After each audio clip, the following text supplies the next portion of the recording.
క్రైస్తలో ఈరోజు దేవుని యొక్క వాగ్దానము యెహెజ్కేలు గ్రంథము 36వ అధ్యాయం 9వ వచనం. నేను మీ పక్షంలో ఉన్నాను, దేవుడి వాక్యాన్ని దీవించునుగాక. ఆమేన్. అవునండి, మన పక్షంగా దేవుడు ఉన్నానని ఈరోజు మనతో మాట్లాడుతున్నాడు. చాలాసార్లు మనకు తోడుగా ఎవరు లేరని, మన పక్షంగా మాట్లాడేవారు ఎవరు లేరని, మనకు న్యాయం చేసేవారు ఎవరు లేరని కృంగిపోతూ అధైర్యపడుతూ నేను ఒంటరి వాడిని, నా పక్షంగా ఎవరు లేరని మన జీవితంలో అనేక సార్లు మనం అనుకున్నామేమో. కానీ దేవుడు చెప్తున్నాడు, నా ప్రియకుమారుడా, నా ప్రియకుమార్తె, నువ్వు ఒంటరివి కాదు.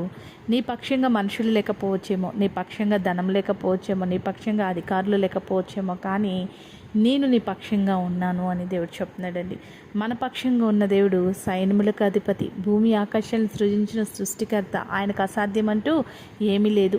నీ పక్షంగా ఉన్న దేవుడు నీ పక్షంగా పోరాడేవాడుగా ఉన్నాడు, నీ పక్షంగా యుద్ధం చేయవాడుగా ఉన్నాడు, నీ పక్షంగా మ్యాచ్ మాడేవాడుగా ఉన్నాడు, నీ పక్షంగా కార్యం సఫలం చేయవారుగా ఉన్నారు.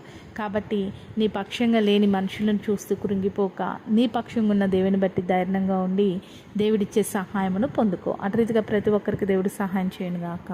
ఆమేన్. ప్రార్థన చేసుకుందామండి. సకల ఆశీర్వాదాలకు కారణభూతులమైన మా ప్రియపరలకు తండ్రి యేసురాజు యొక్క ప్రార్థన లేపిస్తున్న ప్రతి బిడ్డను జ్ఞాపకం చేసుకోండి.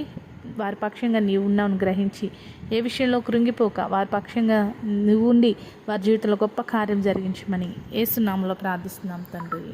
ఆమేన్.